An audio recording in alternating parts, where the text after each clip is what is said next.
There comes a moment in the life of a nation when the people must stop and ask a single, terrifying question. Who is ruling us, God or the state? For generations, Americans believed something simple and sacred, that rights come from God, that liberty is older than government, that the conscience belongs to the Lord alone, and that no ruler may command what God forbids or forbid what God commands. But in our time, something has shifted, quietly, steadily, almost imperceptibly. The state has begun to speak in the tones of a god. It defines morality. It dictates language. It claims authority over conscience. It punishes dissent. It rewards compliance. It demands allegiance. And the tragedy is not merely that rulers have overstepped, but that the people have forgotten who gives them their rights in the first place. We stand at a crossroads where the ancient words of Isaiah ring louder than ever. The Lord is our judge. The Lord is our lawgiver. The Lord is our king. If we forget this, if we surrender conscience, if we bow to state-defined morality, then we will not simply lose our freedoms. We will lose the very soul of our nation. This is a warning, a watchman's cry, a cry to remember the God who gives rights, defines justice, and commands our obedience. There has been a profound shift in our nation, from God-given rights to state-granted privileges. Our Constitution does not give rights, it recognizes them. Our rights come from God, not government. This was the conviction of Christians for centuries. Rights are natural because they are God-given. Rulers are under God's law, not above it. When rulers defy God, it is lawful to resist them.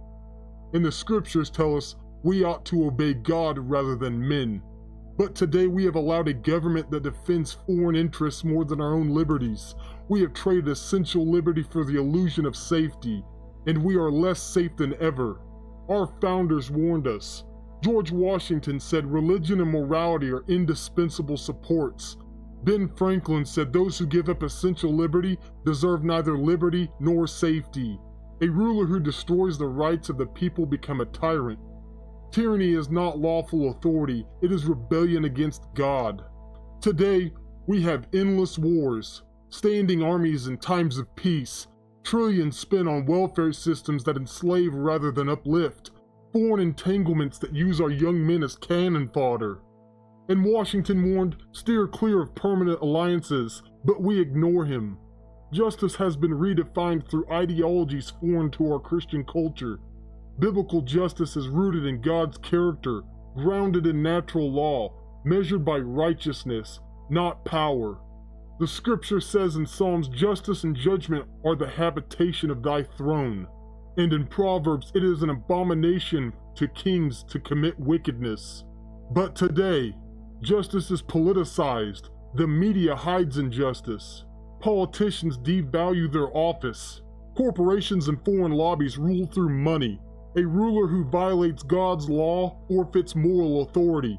Many of our leaders lost legitimacy long ago. The state has begun to redefine morality, a role that belongs to God alone. The scripture says in Psalms, the kings of the earth set themselves against the Lord. And put not your trust in princes. But these Marxist ideas have seeped into our culture. Destruction of the family, taxation that reduces men to subsistence wages, centralized banking that enslaves nations, moral decay through entertainment.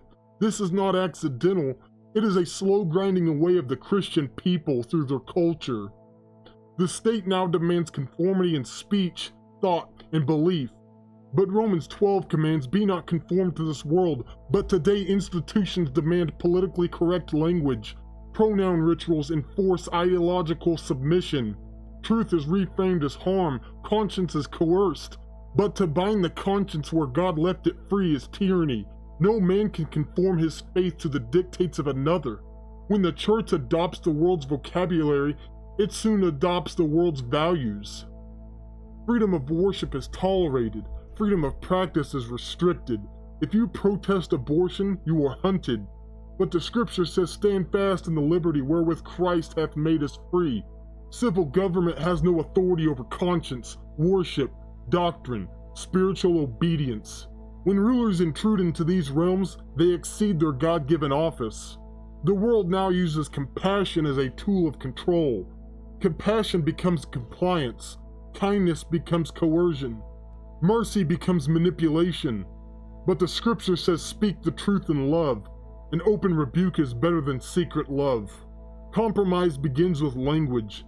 Compliance begins with silence. And silence ends with tyranny.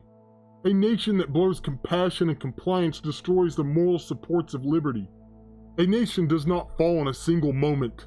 It falls by inches, one compromise at a time, one silence at a time, one surrendered truth at a time. And we are watching this happen before our eyes. When the rulers claim authority over conscience, they have claimed the throne of God. When the state defines morality, it has become a false priesthood. When the church trims the truth to keep its tax status, it has traded its birthright for a bowl of political stew. When the Christian conforms their speech to the world, they soon conform their beliefs.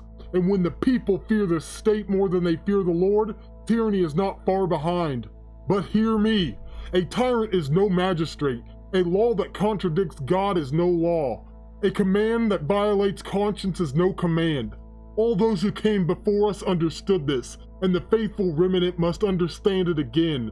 For scripture says, for we ought to obey God rather than man. If we do not reclaim this truth, if we do not stand firm in conscience, if we do not speak the truth without trimming, then the day will come when the Bible itself is treated as contraband and the preaching of the world as sedition. But if we stand, if we refuse to bow, if we hold fast the form of sound words, then no ruler, no law, no cultural pressure, no propaganda machine can silence the truth of God, because a people who fear God cannot be ruled by tyrants. And a church that speaks truth cannot be conquered by lies. The state is not God. Conscience is not for sale. Truth is not up for negotiation, and we will obey God rather than men, for the sake of our children, for the sake of our nation, and for the sake of our souls. The system speaks of freedom, but the chains grow tighter around the people. What will remain when all is drained? We must see through the haze of this delusion. We need seeds of change, but let me ask you, what will they grow? We decide by what we tolerate, freedom or slavery, liberty or control, transparency or despotism, truth or censorship. Stop being obedient to what is ungodly. Start demanding what is right.